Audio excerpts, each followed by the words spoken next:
Bienvenidos a Economía y Real Estate, tercera temporada. Hoy estamos en agosto 2023, ya fueron las PASO, sabemos quiénes son los candidatos. ¿Qué está pasando políticamente en la Argentina? ¿Qué está pasando con la justicia? ¿Qué está pasando que estos días escuchamos el tema de los saqueos, de los robos, mucha inseguridad? Todos estos temas los vamos a estar charlando con nuestro invitado de hoy. Mirá quién es.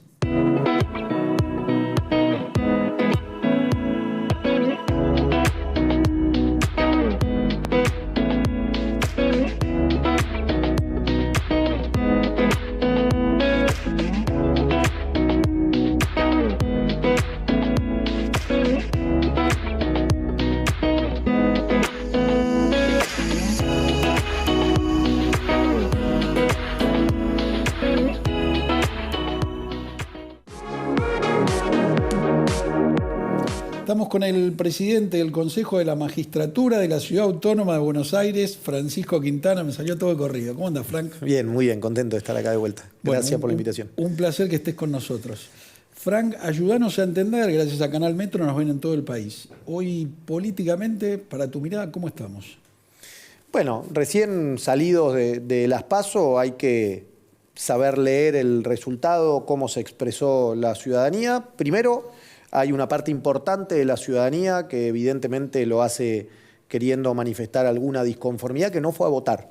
Y ese para mí es un primer punto interesante porque de cara a octubre, de cara a la elección general, hay que entusiasmar, hay que comprometer a esos millones de argentinos que no fueron a votar y que si no lo hicieron es porque seguramente tienen algo que reclamar. Bueno, la mejor manera de hacerlo es eligiendo alguna opción en octubre. Y permitime que me agarre de ahí. ¿Van a inclinar la balanza porque todos terminamos muy juntos? Bueno, entiendo que inclina la balanza. Eso, coincido. ¿no? ¿Por qué? Porque si se agranda la torta, la misma cantidad de votos valen menos. En consecuencia, en números tan parejos entre las tres primeras fuerzas políticas, evidentemente eso puede ser muy determinante. Ahora, también es cierto que de aquellos que sí se expresaron, de aquellos que fueron a votar, hay un 60%, para hablar en números redondos, que se manifestó en contra de la continuidad del oficialismo, eligiendo la opción que sea, pero en definitiva votando por un cambio. Bueno, creo que acá le queda una responsabilidad importante al principal espacio de oposición, que es Juntos por el Cambio, hoy en el liderazgo y en la cabeza de Patricia Bullrich, que no solo ha demostrado, a mi entender, tener el coraje, la personalidad, el perfil para llevar adelante cambios profundos en la Argentina, sino que también en la integración y en la complementariedad con aquellos que venían trabajando con Horacio Rodríguez Larreta, tiene los equipos, tiene los nombres propios para llevar adelante esos cambios profundos. No se trata solo de personalidad, de decisión, de fuerza, sino también de tener con qué y con quiénes. Bueno, me parece que la propuesta de Patricia hacia adelante sintetiza eso, digamos, ¿no? Y dentro de ese equipo, si hablo de ciudad, está Jorge también metido, ¿no? Jorge Exacto, Macri. Con un acompañamiento muy nítido. Está claro que una mayoría de los porteños se expresaron a favor de la continuidad del PRO en la ciudad de Buenos Aires. Jorge representa eso, representa después de 16 años, 8 de Mauricio, 8 de Horacio, la posibilidad de seguir gobernando la ciudad de Buenos Aires, de seguir transformando la ciudad de Buenos Aires en un proceso dinámico, porque una ciudad como la nuestra evidentemente requiere permanentemente de nuevas respuestas a nuevos desafíos, pero está claro que Jorge es la persona indicada para liderar ese proceso en un frente electoral que ha superado el 50% de los votos, así que ha tenido un respaldo muy contundente de parte de los porteños. Frank, permitime llevarte en estos días, no sé si llamarlos saqueos, robos, hubo muchos hechos violentos. ¿Cómo lo lees vos eso? Bueno, primero como la ausencia del Estado. Una de las principales funciones del Estado, tanto nacional como provincial, tiene que ver precisamente con la garantía del orden público, de la seguridad, de la convivencia. Bueno, que hoy estemos hablando de estas situaciones, ni bien después de unas elecciones, habla de un Estado que decide retraerse, de un Estado que no está presente garantizando precisamente esa convivencia en paz. Ahora, también creo que lamentablemente estemos hablando de esto, lo tenemos que convertir en una oportunidad para que miremos hacia adelante y para que pensemos juntos quién está en mejores condiciones de hacer frente a este clima social. Y yo no dudo que eso tiene que ver con la oposición en general y con la figura de Patricia en particular. Así que me da la sensación hacia adelante que quienes tienen la experiencia, el equipo, las herramientas, Juntos por el Cambio, y en particular tanto Patricia como Luis Petri, que es una fórmula muy identificada con la seguridad por sus recorridos, tanto en el Poder Ejecutivo como en el Poder Legislativo en el caso de Petri. Frank, a ver, te digo dos cosas como ciudadano que me indignan. La vez pasada donde estás vos estuvo Martín Ocampo, que fue jefe de seguridad, ministro de seguridad de la ciudad. Y justo había sido la semana, ¿te acordás que a un policía le robaron la moto, se escapaba el ladrón, el policía le tiró, lo mató? Esa es una primera situación, ¿no?, de inseguridad. Y la otra, cuando yo veía los saqueos, de hecho había una imagen ayer, una mujer con un nene robando. Y después decían, bueno, eran menores y los habían soltado. A mí como ciudadano la verdad que me pierdo, me indigna, me da bronca, me enoja. ¿Qué es lo que está? Te llevo primero, si querés, del lado de la justicia. Porque hoy un policía saca el arma y es todo un tema, es todo un problema para el policía. Pero te roban en cualquier lado, en cualquier lugar, a cualquier hora, nadie nos protege. Vos escuchás, prendés la tele y ves que todos tuvieron que poner alarma vecinal, un WhatsApp, que se comunican. Estás desprotegido, pero por el otro lado la policía no puede actuar. Sí. A ver, siento que esta desprotección, esta indefensión de la que vos hacías mención recién, se explica no exclusivamente, pero en parte también porque la justicia en muchos casos no cumple con su rol, que es el de dar garantías a aquellos, entre otras cosas, que tienen la enorme responsabilidad en materia de convivencia social de cuidarnos. Y entonces, cuando, como vos decís, vale lo mismo lo que hace un delincuente que lo que hace un policía, o cuando en imágenes como la que vemos ahora, en definitiva, ya no se trata de necesidad, porque hemos visto cómo en los saqueos cualquiera se lleva cualquier cosa, con lo cual, aún siendo injustificable, tampoco uno podría argumentar que quien lo hace desde una necesidad, desde el no tener para comer, desde el tener que alimentar a sus hijos o a su familia en general, sino que ve gente que en realidad busca sacar ventaja, busca apropiarse de aquello que no se ha ganado fruto del trabajo. Bueno, en el fondo entramos en una discusión respecto a los valores. Y en esa discusión el Poder Judicial tiene un rol central, porque el Poder Judicial debería ser quien garantice desde el ejemplo lo que está bien y lo que está mal, quien de alguna manera sancione aquellas conductas fuera de la norma y también cuide o proteja a aquellos que hacen las cosas como corresponde. Bueno, lamentablemente, y obviamente es una generalización, y yo no quiero por eso dejar de reconocer quienes sí hacen bien su tarea, que son muchos, pero algunos malos ejemplos hacen que como sociedad empiece a reinar la sensación de que todo vale lo mismo. Bueno, no debería ser así. Permitime que te agregue algo. Mientras estabas hablando me vino a la cabeza, en la semana, un noticiero de la mañana, un líder piquetero hablando con el periodista, le dice, no, yo organicé y mandé a la gente. Entonces el periodista le dice, pero escúchame, es un delito lo que hiciste. Y el líder piquetero le decía, no, pero gente que tiene hambre. Y el periodista le dice, pero no robaron comida, robaron ropa. No, pero esa ropa la cambian en no sé dónde y la cambian por comida. En un medio, a ver, Frank, a ver si nos entendemos, en un medio de comunicación, una persona te está diciendo, yo los mandé a robar, a sacar, porque como era un gran supermercado, y después la discusión era, pero le robaron a un almacenero también. Para mí no tenía que robar ni al gran supermercado, ni al almacenero. Pero Dani, el ejemplo que vos das es muy gráfico de lo que hablábamos recién, digo, de en qué medida desaparecen los valores. Porque para que alguien con ese nivel de naturalidad delante de una cámara pueda reconocer que es el instigador, el organizador de un delito abiertamente, es que evidentemente da lo mismo. ¿Por qué? Porque si esa persona estuviera convencido de que decir eso tiene un costo, de que viene la justicia atrás, de que no da lo mismo hacerse cargo de haber cometido explícitamente un delito o no decirlo, bueno, se cuidaría, se reprimiría. Ahora, cuando habla con esa libertad, con esa soltura, es porque evidentemente está convencido que no le va a llegar la justicia. Claro, no le pasa nada. Que no le va a pasar nada, que no tiene costo, que da lo mismo. Bueno, eso es parte de lo que tenemos que cambiar hacia adelante. Permitirme cambiar un poco el ángulo ¿Cómo no? y después volvemos a la Nación. Lo mismo, pero te llevo al fútbol, que es una pasión que nos une. Boca Juniors, hace poquito estuvo Andrés Ibarra, Lo sé. un divino. ¿Cómo ves políticamente hoy a Boca? ¿Cómo lo ves? Bueno, vos lo decías recién, yo encuentro mucho paralelismo entre el panorama nacional y el panorama en Boca. Veo un desgobierno, veo un retroceso institucional, veo también un objetivo claro de ir por el beneficio personal y no por el beneficio del club en su conjunto.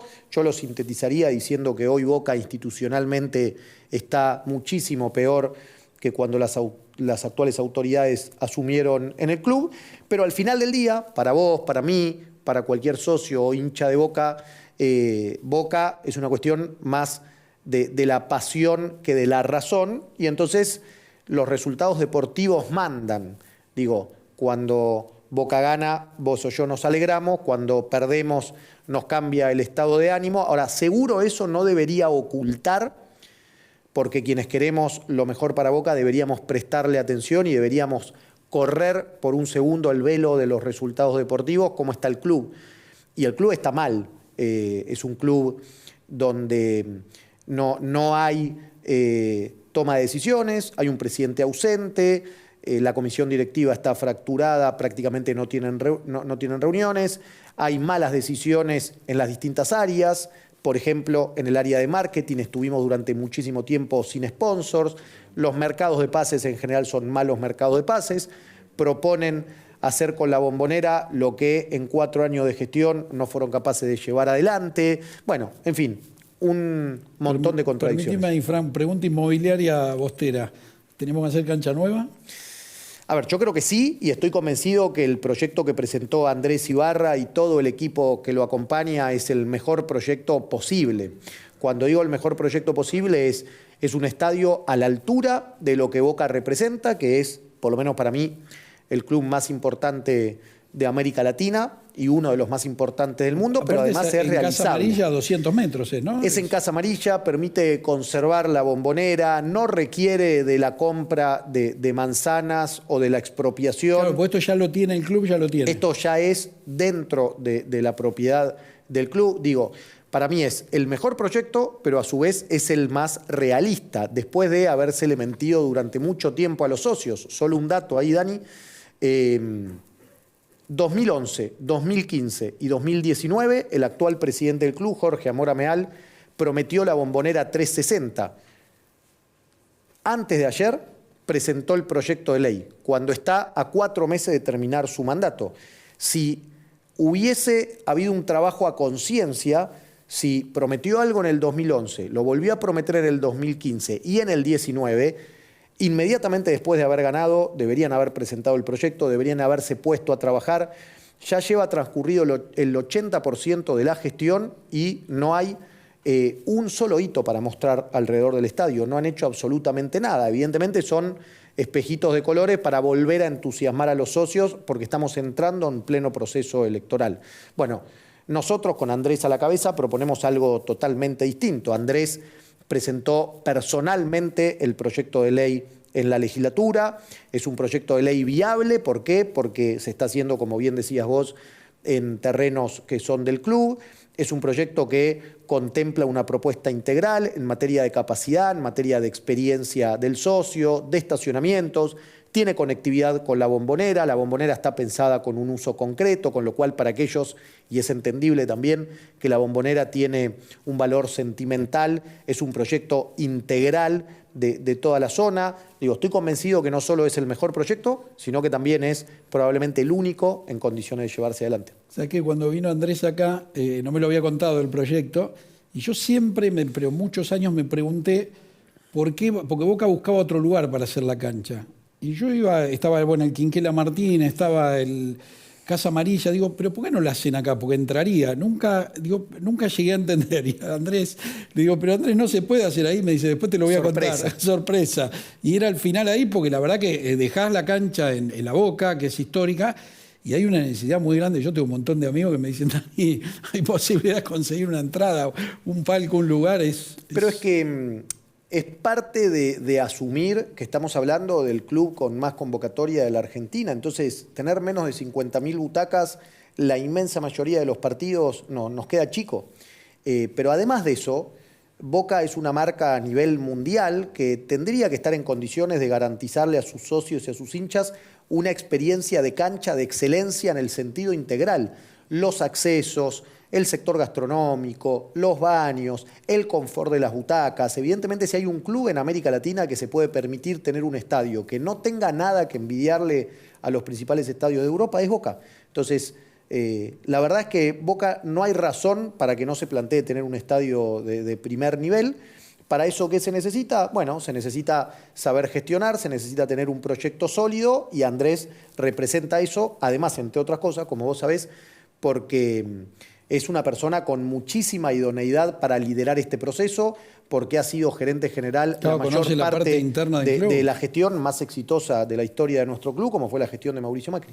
Mira, yo de la gestión de Mauricio me acuerdo cuando empezó con lo del museo, que no había ningún club que tenía museo, era muy europeo eso. Y quedó hermoso, la verdad que fantástico toda esa parte, cómo modernizaron. Frank, te vuelvo un poquito al país. Vos estás con Patricia, tienes muchas posibilidades de ganar. Se está desde algunos medios de comunicación, se dice no, pero si gana Patricia vas a tener todo lo que tuviste estos días, estallido, cortes, piquetes. ¿Qué le podés decir vos a la gente? Bueno, ¿Viste? Porque se está metiendo ese miedo. A ver, yo lo decía recién, para mí el análisis es precisamente al revés. Yo creo que si me tengo que poner a pensar quién tiene mejor perfil, más capacidad para controlar la situación social en la Argentina, bueno, está claro que no es el gobierno nacional, basta ver lo que está pasando estos días en la calle. Está claro que en el otro extremo tampoco parecería ser Javier Milei, que tiene una propuesta precisamente basada en el miedo, en la confrontación, versus alguien que tiene la fuerza, el coraje, la experiencia, pero también los equipos para hacer de la seguridad una prioridad en un próximo gobierno, como es Patricia. Porque además Patricia representa la síntesis de Todos Juntos por el Cambio, donde también se integrará y se sumarán los equipos que venían trabajando en la candidatura de Horacio Rodríguez Larreta, el acompañamiento de los gobernadores provinciales, no solo el caso de Gerardo Morales, sino también de Gustavo Valdés en Corrientes, de Rodi Suárez hoy, de Alfredo Cornejo en breve en el caso de Mendoza. O sea que no tengo ninguna duda que estamos hablando en una Argentina muy difícil, difícil hoy y más difícil la Argentina en la foto del 10 de diciembre, del equipo mejor preparado para liderar la próxima etapa. Frank, hablamos de política, de seguridad, te llevo un tema que entendés muchísimo, que es justicia. ¿Cómo estamos hoy y qué cambiaría si Patricia fuera presidente?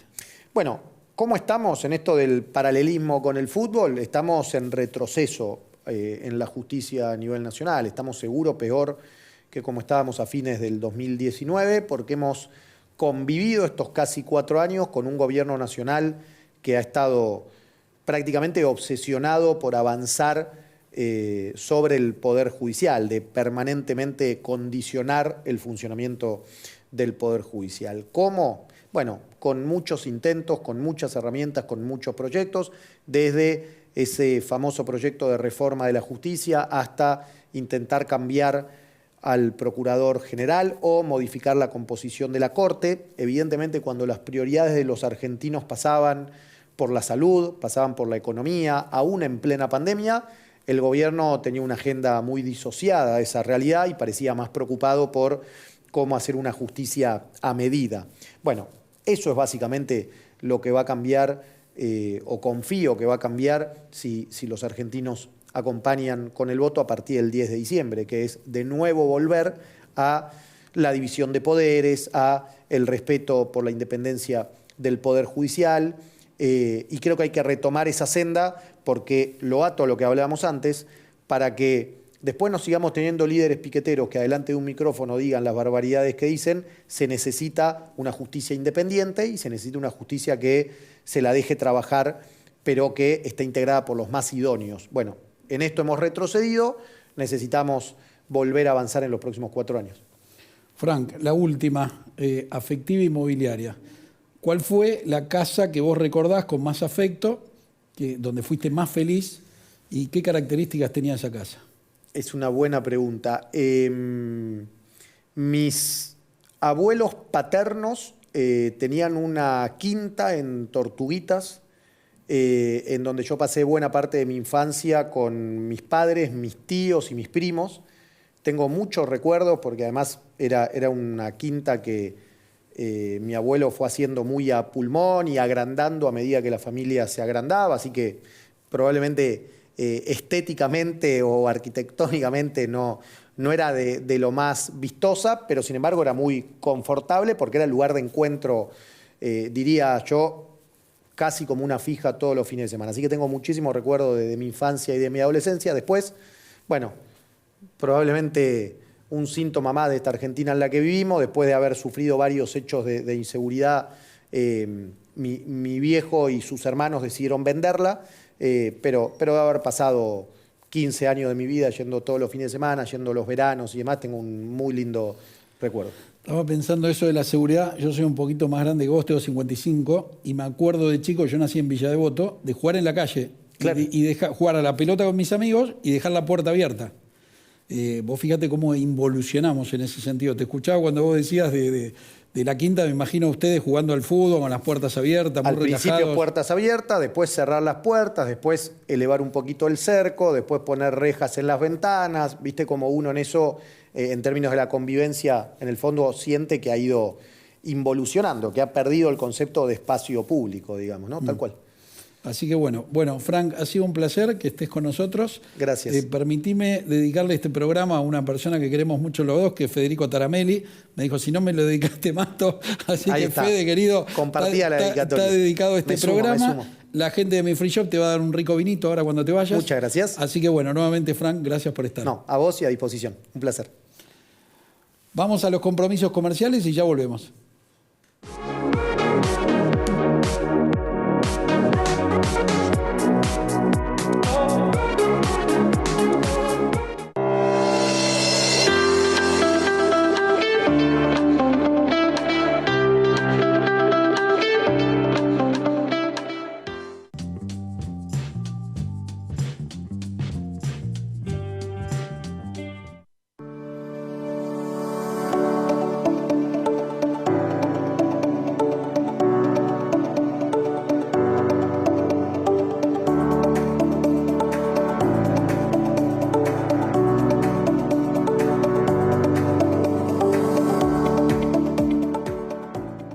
Proyectos inmobiliarios, necesitas alpozo.com. Trabajemos juntos para potenciar tus ventas. En alpozo.com publicamos tus proyectos de forma exclusiva. Te acercamos a tus posibles compradores. Aceleramos tu proceso de ventas. Bajamos tus costos de inversión. Mira cómo trabajamos. ¿Fue muy rápido? Ahora en cámara lenta. Nuestro algoritmo de inteligencia comercial procesa miles de datos por día. El equipo de calidad filtra, clasifica y valida a los interesados en tus proyectos. Te conectamos con los interesados por mail y WhatsApp para que puedas iniciar una conversación sin demoras. Ya estás en camino hacia tu próxima venta. Si comercializas proyectos inmobiliarios, alpozo.com es tu plataforma.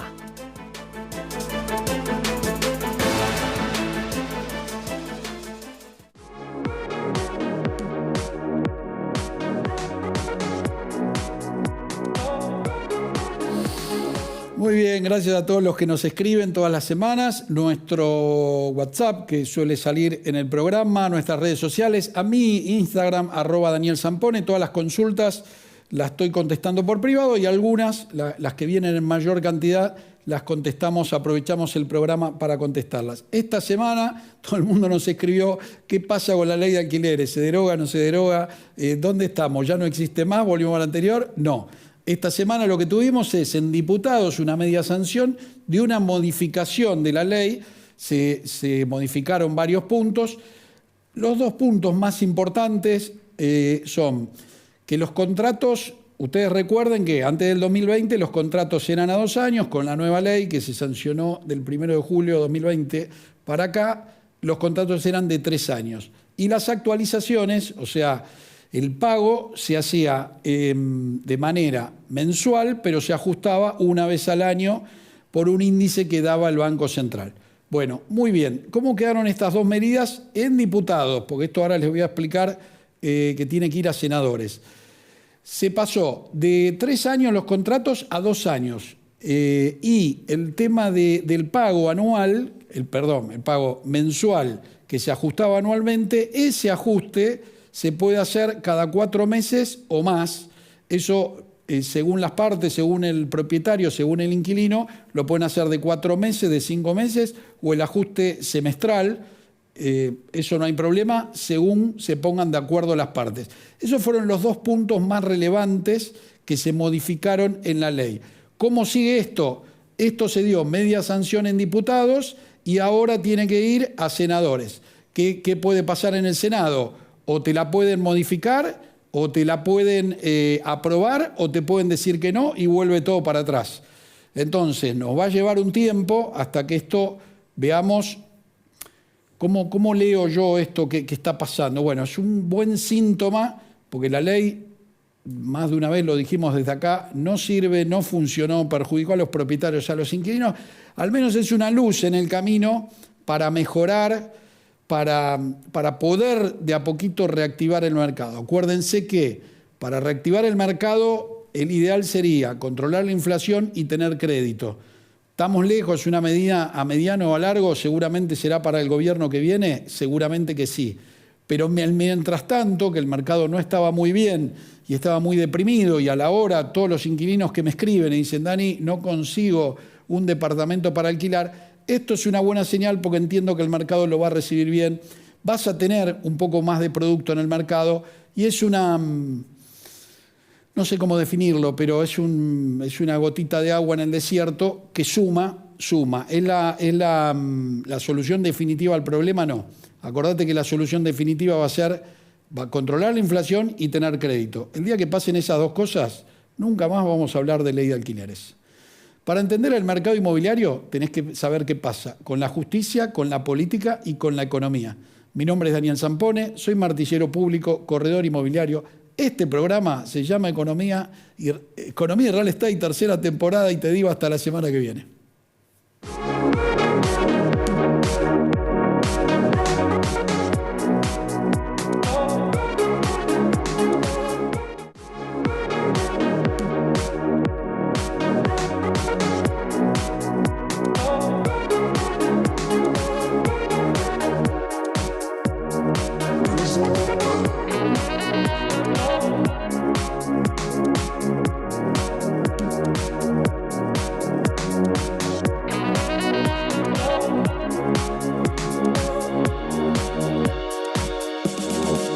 So